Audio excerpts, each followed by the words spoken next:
Oi pessoal, essa aula é só pra gente relembrar, revisar nosso último conteúdo que a gente ia estudar antes das férias, que são os elementos da comunicação e as funções da linguagem, tá?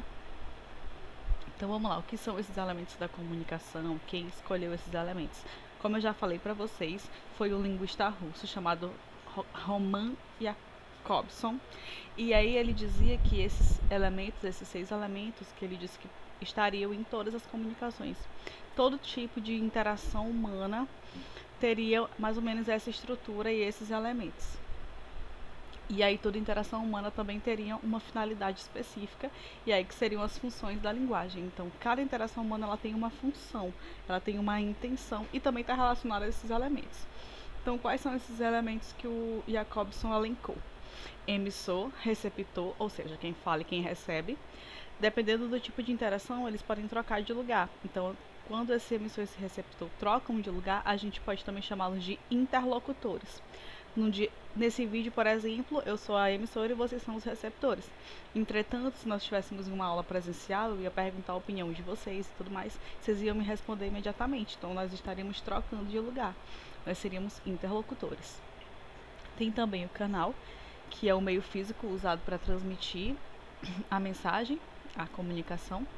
A mensagem, que é o texto em si, as palavras usadas. O código, que é o sistema linguístico utilizado para comunicar. Então, é a língua que é usada, é o tipo de expressão artística que é usada. E o contexto ou referente, o assunto sobre o qual aquela comunicação está sendo feita. E aí a gente vem para as funções da linguagem. De acordo com o Jacobson, a gente tem aí 6 funções da linguagem e cada uma está relacionada a um dos elementos da comunicação. E o que são essas funções da linguagem?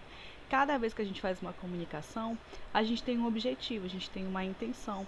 Então, essa intenção seria a função daquela comunicação. Lembrando que os textos não precisam necessariamente ter apenas uma função da linguagem, podem aparecer mais de uma, inclusive é muito comum, mas geralmente tem uma que vai prevalecer.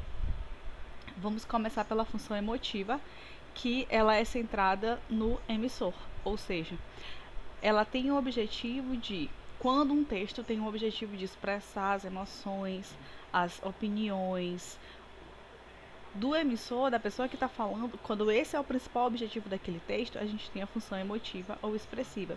Então, se você pensar num diário, se você pensar numa rede social, por exemplo, quando as pessoas colocam ela aí, blog pessoal, qual é a intenção daquele Instagram, daquele Facebook? É falar sobre a minha vida, dizer o que eu penso, o que eu acho, compartilhar as coisas que eu gosto. Função emotiva ou expressiva. O exemplo eu coloquei aqui um diário. A próxima é a função apelativa ou conativa, quando o objetivo da mensagem é persuadir o destinatário, ou seja, o foco da função apelativa é o receptor, a pessoa que vai receber. E quando o objetivo daquele texto é influenciar o comportamento desse receptor. Então, por exemplo, quando você escuta um discurso político, quando você escuta um sermão na igreja, o objetivo desses textos, nesse caso são textos orais, é te convencer a ter determinada atitude, determinado comportamento. Então a gente tem aí função apelativa conativa. Aqui eu coloquei como exemplo a foto de uma campanha publicitária falando sobre a dengue. Então, qual é o objetivo desse informe publicitário? É fazer com que as pessoas se previnam e junte sua família e seus vizinhos na luta contra a dengue. Ou seja, incentive outras pessoas a também entrar aí nessa questão de se defender da dengue, né? Função apelativa, que é te fazer ter determinado comportamento. Função fática ou de contato é quando essa função está focada no canal, ou seja, o objetivo dela é apenas estabelecer, manter a comunicação, manter o contato. Quando você está numa aula presencial e aí você começa a conversar e o professor diz, ei, fulano, me responde isso. Quando ele fala com fulano, quando ele diz, ei, oi, pra cá, olha aqui, ele está chamando a tua atenção para manter esse contato, manter essa comunicação. Da mesma forma, quando você está no WhatsApp conversando com um colega, ou você quer conversar com alguém, você manda oi, tá online. Esse oi, tá online, são exemplos de função fática. A única função desse texto, dessa mensagem que você está mandando é testar o canal, saber se a pessoa está disponível para falar contigo. Coloquei como exemplo aqui uma conversa que seria de WhatsApp, né? Oi, Larissa. Oi, gatinho. Tudo bem com você? Sim, e você? Bem, que bom. Então, qual é o seu tipo sanguíneo? Sério isso, cara? Vou te indicar o curso preparatório de como puxar assunto sem ser idiota. Exemplo de função fática. Todas as mensagens aqui, ó, foram só para testar o canal. Aquelas mensagens que a gente diz, oi, tudo bem, cumprimenta. Função fática, elas não têm nenhum conteúdo em si. E aí ela debocha do cara simplesmente porque ele não conseguiu passar desse ponto, né? E além da função fática. Próxima, função referencial ou denotativa. E aí ela vai estar centrada no referente, ou seja, no conteúdo, no assunto. O objetivo principal é te passar uma informação. Esse texto, por exemplo, esse vídeo, é um texto também. Esse vídeo, por exemplo, função denotativa, referencial. Nosso objetivo aqui é passar informação, passar o conteúdo.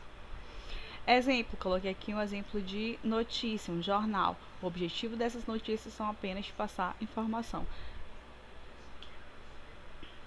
Próxima, função metalinguística. Função metalinguística, ela está focada no código. É quando eu uso a própria linguagem, o próprio código, para explicar o código.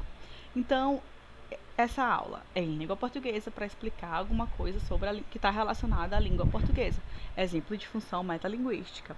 Quando a gente tem um dicionário escrito aí, o dicionário do português.